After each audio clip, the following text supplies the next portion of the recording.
বিপ্লবীদের মিটিং হতো।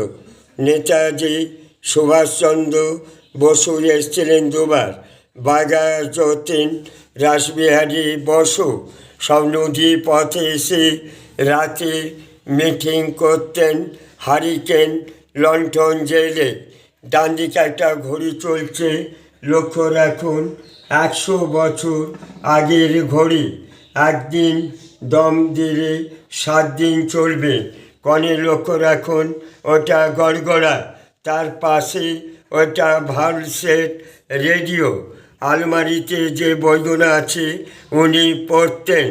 যে সাদা ছবিটার যে বাঁধানো দেখছেন, পাশে বাঁধানো ছবি শরৎচন্দ্রের নাতি নাত বইয়ের ছবি। উনি কলকাতা কসবায় থাকেন।